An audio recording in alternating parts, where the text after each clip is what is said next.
Donc, nous poursuivons notre enseignement toujours sur le désert, lieu de mort. Donc, le désert, c'est le lieu de mort. Nous avions essayé d'exploiter cette écriture dans le livre de Exode.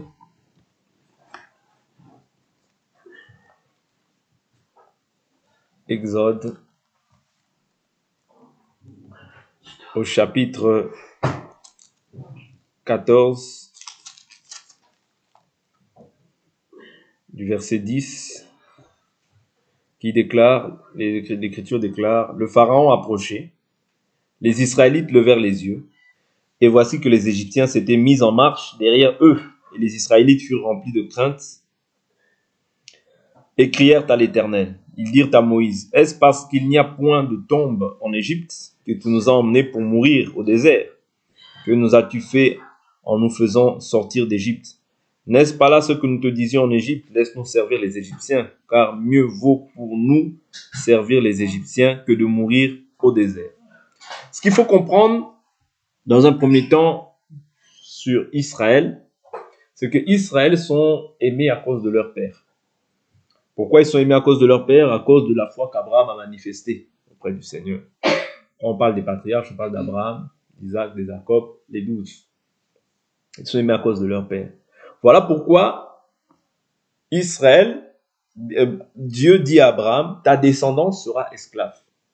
Ouais. Et je jugerai cette nation qui les a maintenus esclaves. C'est-à-dire que nous aussi, nous sommes dans le monde, mais en réalité, nous ne sommes pas de ce monde. Toi, tu étais prédestiné. Est-ce que vous comprenez? Ici, j'essaye de faire un parallèle entre Israël et l'Église.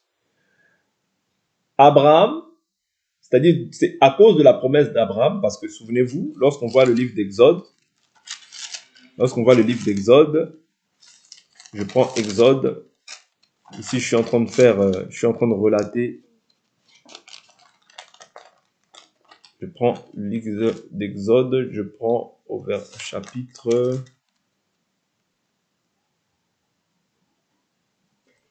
je prends un livre d'Exode au chapitre 2, le verset 23. Longtemps après, le roi d'Égypte mourut, et les Israélites gémissaient encore sous la servitude et poussaient des cris. Leur appel du sein de la servitude monta jusqu'à Dieu. Dieu entendit leurs soupirs, Dieu se souvint de son alliance avec Abraham, Isaac, Jacob. Dieu regarda les Israélites et Dieu prit conscience de leur situation. Est-ce que vous comprenez? C'est-à-dire que quand Dieu visite Israël, c'est par rapport à la promesse. N'oubliez jamais ça. Voilà pourquoi nous aussi, l'Église, nous étions quelque part prédestinés à ces choses. Nous sommes d'en haut, nous sommes venus sur la terre, mais nous repartons à un endroit. Est-ce que vous comprenez? De même que Abraham avait reçu les promesses, mais Dieu lui dit que ta descendance sera esclave dans le monde, parce que l'Égypte symbolise le monde. Mais ils doivent repartir en fait dans la terre promise qui est Canaan. Est-ce que vous comprenez? Nous aussi de même, nous étions dans l'éternité. Nous venons dans le monde, mais nous devons repartir dans notre maison, parce que cette terre-là, la Bible nous dit que nous sommes des pèlerins et des passagers sur cette terre. Il ne faut pas oublier que si nous sommes aimés, si Israël est aimé, c'est à cause de leur père. Mais nous, si nous sommes aimés, c'est à cause de la vertu de la promesse. Oui, c'est en vertu de la promesse. Dieu dit, l'Écriture dit du moins, dans le livre de Galates 3, et on va repartir dans l'Exode. Ici, je voulais juste relater un fait qui est aussi important pour nous. Galates 3, verset 16. Or, les promesses ont été faites à Abraham et à sa descendance. Il n'est pas dit « et aux descendances » comme s'il s'agissait de plusieurs, mais comme à une seule et à ta descendance, c'est-à-dire à Christ. Vous voyez? C'est-à-dire que nous tous qui sommes entrés en Christ, nous sommes aussi bénéficiaires, comme je vous le dis toujours, de toutes les promesses qui ont été faites à Abraham. Okay? C'est-à-dire nous rentrons dans cette bénédiction-là. Mais si tu es aujourd'hui sauvé, c'est parce que tu étais prédestiné à cela. Parce que la Bible nous dit, ceux qu'il a connus d'avance, il les a appelés. Ceux qu'il a appelés, il les a justifiés. Vous voyez? Ceux qu'il a connus d'avance, il les a prédestinés. Ceux qu'il a... Arrête. Romains 8. Je prends Romains 8. Romains 8, verset 29. Ceux qu'il a connus d'avance, il les a aussi prédestinés à être semblables à l'image de son Fils, afin qu'il soit le premier-né d'un grand nombre de frères. Et ceux qu'il a prédestinés, les a aussi appelés. Ceux qu'il a appelés, les a aussi justifiés. Et ceux qu'il a justifiés, les a aussi glorifiés. Vous voyez? C'est-à-dire que aujourd'hui, si toi tu es appelé, si tu es sauvé, ce n'est pas par ton effort. Non. Vous voyez? Ce n'est pas par ton effort. Voilà pourquoi nous voyons dans le livre de Actes des Apôtres que tous ceux qui étaient destinés à la vie éternelle crurent. Ouais. C'est-à-dire quand tu es destiné à la vie éternelle, peu importe, tu croiras, tu finiras par croire, parce que cette terre-là, tu es un pèlerin et un passager sur cette terre. Vous comprenez? Donc Israël, ici, dans Exode 12, nous voyons que, dans Exode 14, pardonnez-moi, verset 12, ils disent, n'est-ce pas là ce que nous te disions en Égypte? Laisse-nous servir les Égyptiens, car mieux vaut pour nous servir les Égyptiens que de mourir au désert. Donc ici, ils sont en train de nous faire comprendre que le désert, c'est le lieu de la mort. Oui?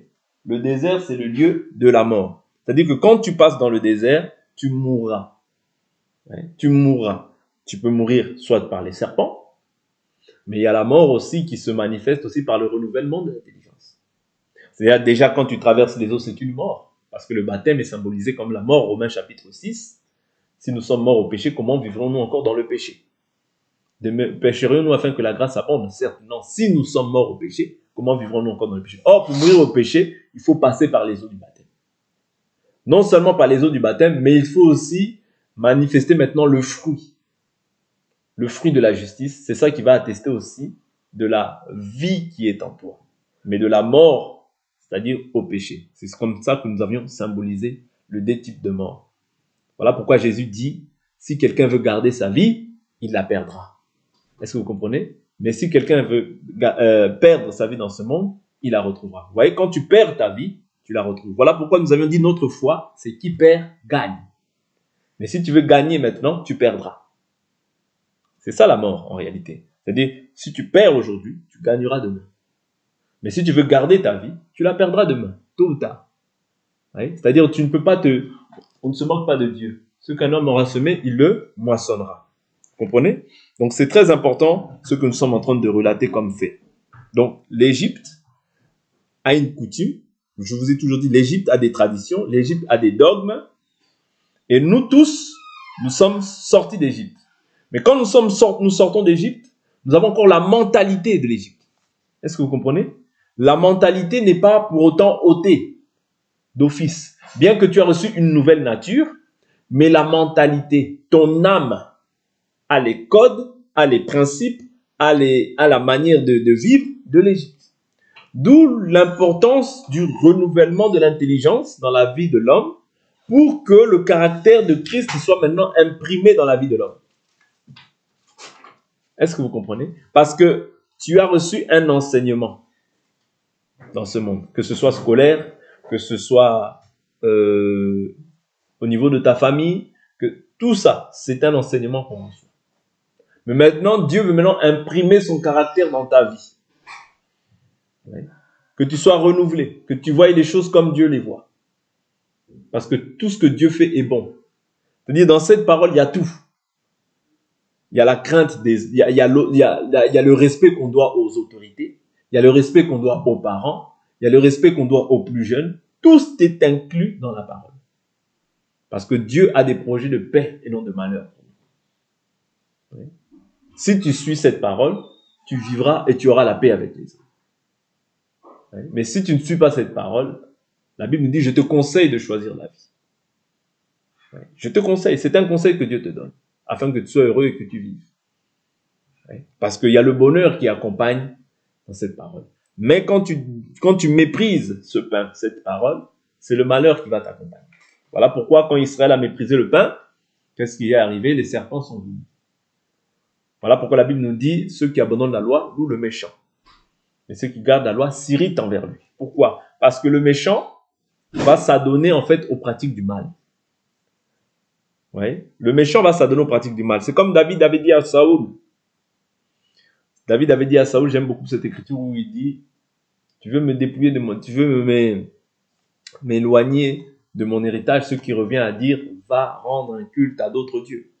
Ouais, c'est-à-dire que quand on t'éloigne de l'héritage, parce que cette parole, c'est un héritage, vous savez, c'est un héritage que nous recevons. Donc, quand on t'éloigne de l'héritage, c'est pour que tu puisses, en fait, vouer, c'est-à-dire être entre les mains de tout ce qui ne sauve pas. Des démons, des idoles, ouais. Toutes ces choses-là qui sont vouées, en fait, à, au culte, à un autre culte. Or, quand tu te livres à ce culte-là, même quand tu te livres à la méchanceté, tu te livres à la cupidité, c'est-à-dire que ton cœur maintenant devient méchant, va devenir méchant. Pourquoi? Parce que maintenant tes pensées ne sont plus fixées sur la parole. Voilà pourquoi dès que tu méprises la parole, quand tu méprises cette parole, l'esprit maintenant qui va agir en toi, ce sera un autre esprit.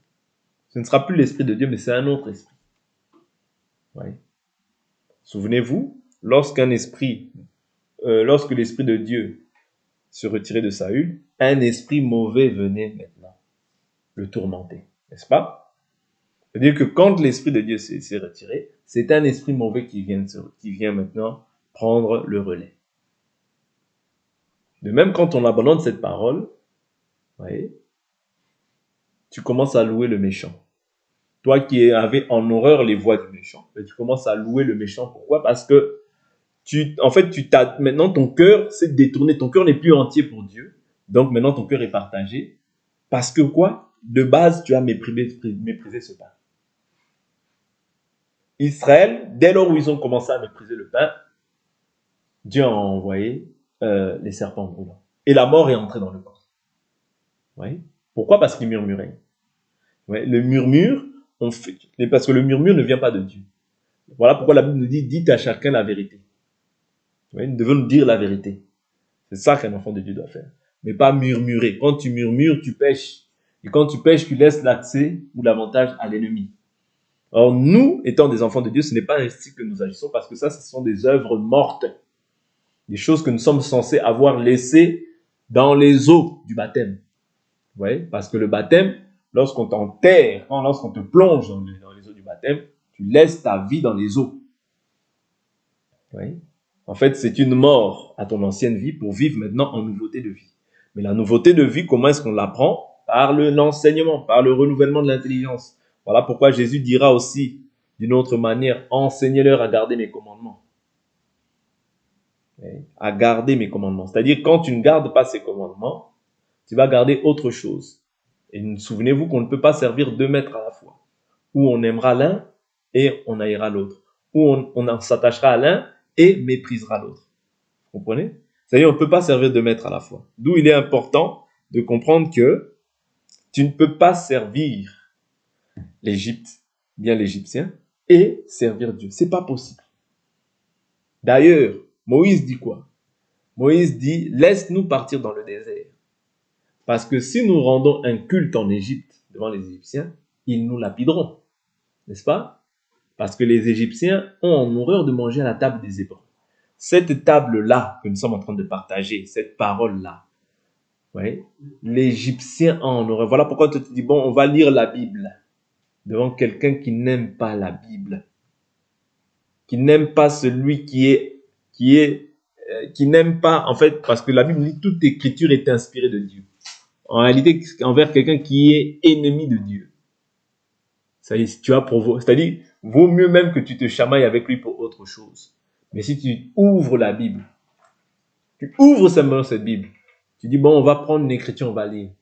Tu as cherché la guerre. Tu as cherché la guerre à l'Égyptien. Et l'Égyptien est capable de te lapider pour cela. La lapidation, aujourd'hui, c'est peut-être plus des lapidations physiques, mais c'est la lapidation avec la parole. Oh, encore ça, encore ça, encore. Non, mais toujours. Mais ça ne cesse jamais vos trucs de la Bible. Ça ne cesse jamais. Vous voyez? C'est toute une lapidation qu'on te fait. Pourquoi? Parce que tu veux t'attacher à la parole. Est-ce que vous comprenez? On a reçu des gens il n'y a pas longtemps. Quand j'ai commencé à parler de la parole. Eh, si c'est comme ça, je pars. Vous comprenez? Les ennemis de Dieu. Voilà pourquoi la Bible nous dit qu'il y a parmi vous déjà beaucoup d'antichrists.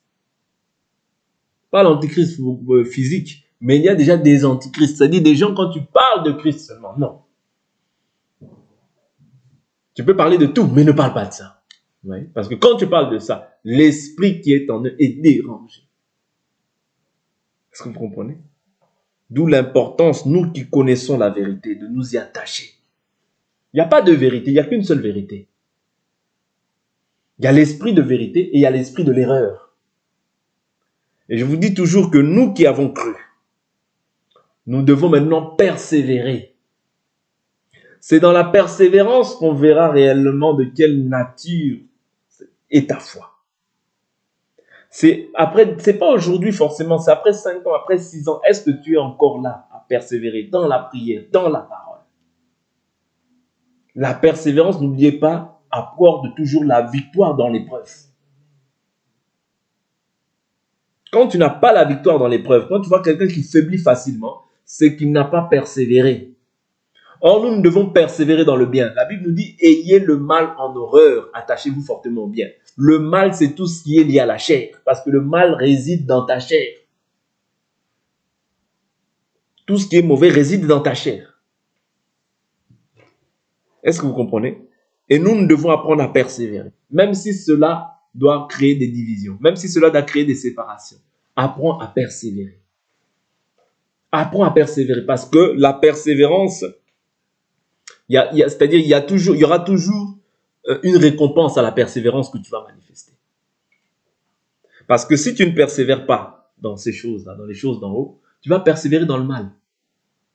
Tu vas persévérer dans le mal. Je vous dis, dans ces choses-là, il n'y a pas de juste milieu. Oh non, peut-être que bon, un peu. Non, ça n'existe pas. Soit tu es pleinement avec Dieu, soit tu es pleinement avec le diable. Tu ne peux pas être ni chaud ni froid. Parce que si tu n'es ni chaud ni froid, Dieu ne se retrouve pas en toi. Il te vomira, c'est ce qu'il dit. Bon, ça, moi, je le fais, mais bon, je ne sais pas, je suis un peu partagé. Non, tu ne peux pas être comme ça. La foi que tu es, c'est soit tu es avec Jésus, soit tu es avec le diable. Dieu ne peut pas prendre quelqu'un qui est ni chaud ni froid. Quelqu'un qui ne sait pas se positionner par rapport à ce qu'il croit. Non. Ouais. Non, il faut maintenant, avec le temps, apprendre à être ferme dans ce que tu crois, ferme dans tes convictions et te positionner par rapport à ta foi, même si cela doit entraîner des séparations. Mais reste attaché à la parole de la vérité pure. Parce que la Bible nous dit, beaucoup n'ont pas eu l'amour de la vérité. Qu'est-ce que Dieu fait? Dieu leur envoie maintenant une puissance d'égarement pour qu'ils croient au mensonge, pour qu'ils soient jugés pour leurs péchés, pour avoir pris plaisir à l'injustice. Voilà pourquoi je prie, même moi qui suis là devant vous à vous prêcher la parole, je prie que Dieu me donne toujours le cœur de ne pas être, un cœur pour ne pas être injuste et pour avoir toujours l'amour de la vérité. Parce que la vérité, parfois, elle peut être dure. Mais quand elle est vraie, accepte-la telle qu'elle est. Ne commence pas à la modifier. Pourquoi? Parce que quand tu modifies ça, tu fais de Dieu un menteur. Voilà pourquoi les gens de ce monde vont être jugés. Parce que comme ils n'ont pas cru au Christ, ils font de Dieu un menteur. C'est pas moi, c'est Jean 3 qui dit ça. Comme ils ne croient pas que Jésus est le Christ, ils font de Dieu un menteur. Voilà pourquoi quand tu n'es ni chaud ni froid, tu fais de Dieu aussi un menteur. Dieu ne peut pas prendre plaisir à toi. Voilà pourquoi il faut être ou chaud ou froid. Mais tu ne peux pas être tiède. Tu ne peux pas être tiède. Dans la foi dans laquelle nous sommes, on se positionne. Soit c'est gauche, soit c'est droite. Oui. C'est l'Égyptien qui ne sait pas se positionner. Parce que la Bible nous dit que ton oui soit oui, que ton non soit non. Tout ce qu'on y ajoute vient du malin.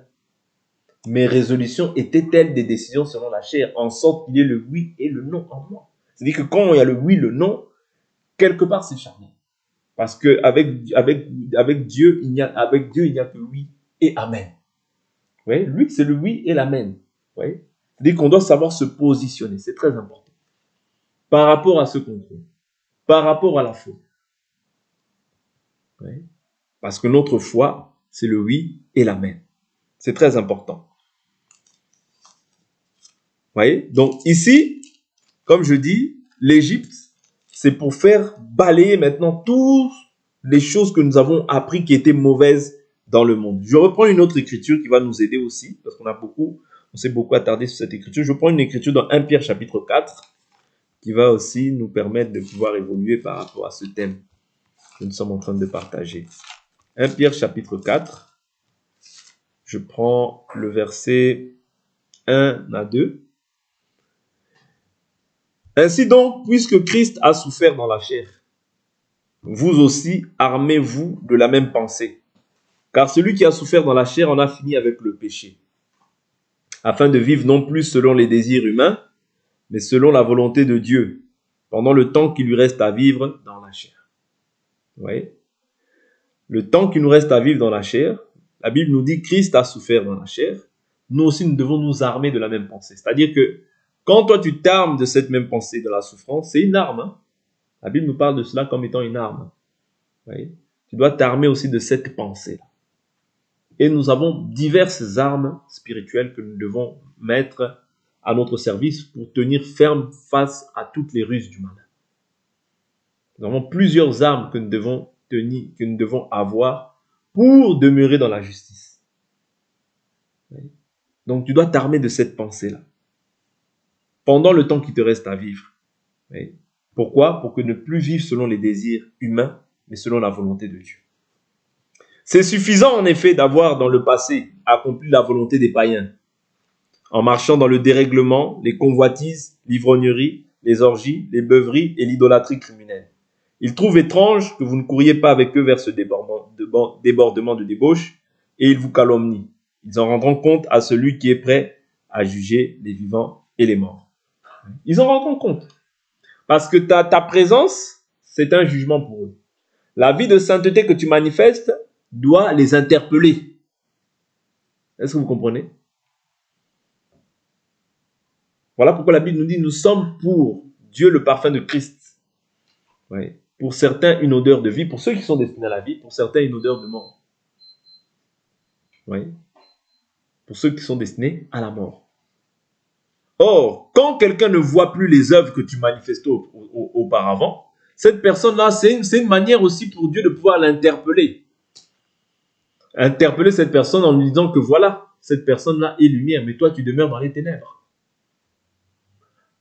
Est-ce que vous comprenez? Parce que toi, maintenant, la mort, la vie agit en toi. Bien que pour les gens de ce monde, ils se disent peut-être cette personne, peut-être cette personne est dépassée. Cette personne-là est arriérée. Oui. Mais pour Dieu, tu es un parfum de bonne odeur. N'oubliez pas ça. Qu'on ne vous trompe pas. Qu'on ne vous séduise pas. Le monde va toujours t'entraîner à faire des choses qui sont en abomination à la volonté de Dieu. Contraire à la volonté de Dieu. Parce que le monde a un enseignement. L'enseignement que tu avais autrefois quand tu étais de l'autre côté. Mais maintenant que tu es passé de l'autre côté, tu dois vivre maintenant selon la volonté de Dieu. Ce n'est pas une option, c'est une obligation. Ce n'est pas une option, c'est une obligation. Si tu veux demeurer si tu veux demeurer dans cette marche, c'est une obligation. Te dépouiller des œuvres mortes, de l'ancienne nature qui agit dans tes membres. C'est cette chair-là qu'il faut crucifier. Si éventuellement tu espères voir Dieu. Et n'oublie jamais de ne jamais mépriser le pain, parce que c'est le pain qui donne la vie. Dès lors où tu méprises ce pain, j'insiste sur ça. L'homme ne vivra pas de pain seulement, mais de toute parole qui sort de la bouche de l'Éternel. Au-delà de ce que tu manges physiquement, tu dois aussi te nourrir spirituellement. Parce qu'en réalité, dans l'homme, c'est l'esprit. C'est-à-dire, si ton esprit n'est pas nourri, tu verras aussi cette chair. Cette chair, elle commencera à prendre le dessus. C'est automatique. Hein. Quand l'âme n'est pas nourrie, voilà pourquoi la Bible nous dit, je désire que la parole du Christ habite en vous dans toute sa richesse. Instruisez-vous. Instruction. Instruisez-vous par des cantiques, des psaumes et des hymnes. L'instruction, c'est très important pour l'âme. Parce que c'est une nourriture pour l'âme. C'est un pain qui te permet de pouvoir résister face à toutes les attaques du malin. Toutes les attaques du malin. Parce que ce n'est pas ce qui entre dans la bouche qui souille l'homme, mais c'est ce qui en sort. C'est le murmure qui est sorti de la bouche qui a tué les Israélites. Les murmures qui sont sortis. C'est ça qui a fait en sorte que les serpents brûlants puissent venir. Tant que c'était dans le cœur, ils avaient la possibilité de se repentir. Mais une fois que cette pensée-là a pris vie, elle est sortie par la bouche, le péché s'est manifesté. Est-ce que vous comprenez? D'où l'importance de pouvoir examiner nos cœurs et nos pensées de nos cœurs. Pour que la mort ne puisse pas se manifester en nous, mais que la vie puisse toujours agir en nous. Quand je dis la mort, comprenez-moi. C'est-à-dire la mort spirituelle. Parce que nous, spirituellement, nous devons vivre. Ouais. La vie est en nous. Nous devons manifester des œuvres de vie, des œuvres de justice, si nous sommes réellement enfants de Dieu. Ouais. Parce que quand tu mets la main à la charrue, tu ne peux plus regarder derrière. Quand tu regardes derrière, tu n'es pas digne du royaume. Ouais. Parce que le désert,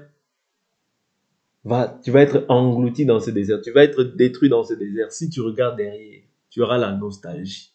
Ah, moi là-bas, ah, moi là-bas, ah, moi là-bas, moi là-bas. Tu ne subsisteras pas comme ça dans le désert.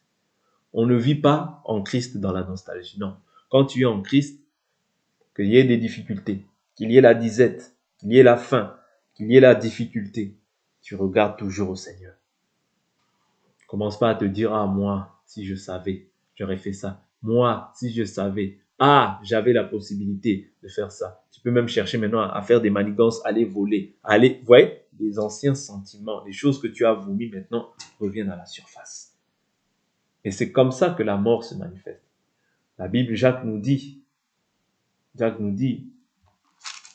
dans cette écriture, que nous connaissons tous très très bien, Jacques chapitre, que personne, lorsqu'il est tenté, il dit que c'est Dieu qui le tente. Car Dieu ne tente personne. Vous voyez? Mais chacun est tenté de ce que sa propre convoitise l'attire et le séduit. Vous voyez? Et qu'est-ce qu'il dit par la suite? Car Dieu n'est pas tenté par le mal, il ne peut tenter lui-même personne. Mais chacun est tenté par ce que sa propre convoitise l'attire et le séduit.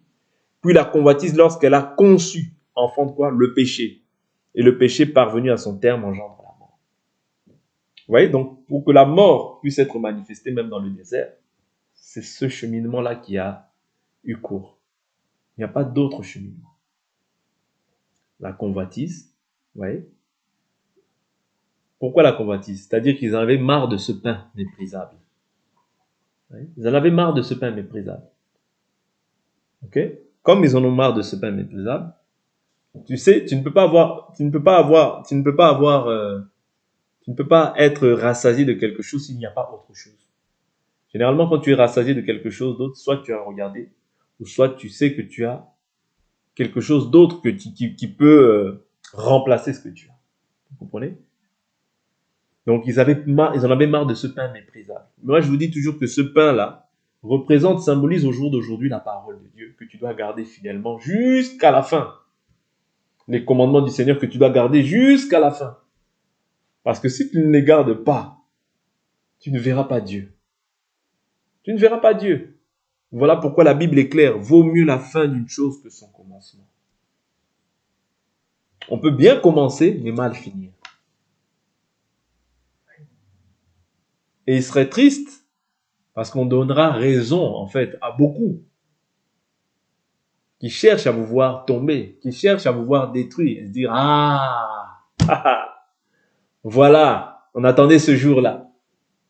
Vous voyez, on attendait ce jour-là. Parce que sachez que quand un Israélite tombe, un Juif tombe, quand je parle de Juif ici, je parle d'un chrétien. Vous voyez, c'est la joie des païens. C'est la joie des païens. Celui qui disait, celui qui parlait, c'est la joie des païens. C'est-à-dire, ce jour-là, les gens peuvent même faire une fête parce que tu es tombé.